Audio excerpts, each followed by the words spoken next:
Everyone, সবাইকে আসসালামু আলাইকুম। তো আজকে আমরা ভৈরব থেকে একটা হাইস নিয়ে আমরা 10-12 জনের মতো কুষ্টিয়ার কুমারখালী লালনের যে মূল আসরটা আছে এখানে আমরা সবাই মিলে চলে আসলাম। তো আজকে জানবো যে আসলে লালনের বিষয়, যে যতটুকু জানা যায় আমিও জানবো এবং আমার যে ভিউয়ার্স আছে তাদেরকেও জানার চেষ্টা করব যে ওনার যে স্মৃতিগুলি আছে, যে মিউজিয়ামে, তারপরে এইখানে যে সই আছে উনি, তারপরে সবকিছু আসলে সবাইকে জানানোর চেষ্টা করব, যতটুকু পারি একটু জানাবো। লালন শাহ আসলে সঙ্গীত এবং গান পছন্দ করতো, ওই হিসাবে এখানে যে দোতলাটা দেখতে পাচ্ছি এটা আসলে 2020 সালে 1 জানুয়ারিতে শুভ উদ্বোধন করে জেলা প্রশাসন কুষ্টিয়া থেকে।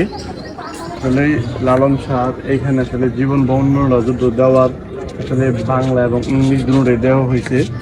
তো এখানে দেখতে পাচ্ছেন যে ভিতরে থেকে লালন শাহ, পরে থেকে বাহিরে কিছু আছে, আসলে কিছু কিছু সম্মানী ব্যক্তি আছে তাদেরকেও ওইখানে কাফন দাফন করা হয়েছে। তো লালন শাহ যে মারা গেছে কুষ্টিয়া জেলায় কুমারখালীতে, মারা গেছে 1890 সনে 7 অক্টোবর। তো এখন তো 125 বছর হয়েছে উনি মারা গেছে। তা আসলে ওনার জন্মটা আসলে কেউ বলতে পারতেছে না যে আসলে কত সনে জন্ম হয়েছে বা কি আসে বিষয়।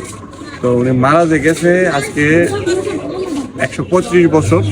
তো 125 বছর ধরেই আসলে আমরা জানা যতটুকু পারি এটা যে স্থাপনাটা একটু সুন্দর করে রাখতেছি, ওনার প্রতি সম্মান শ্রদ্ধা রাখা।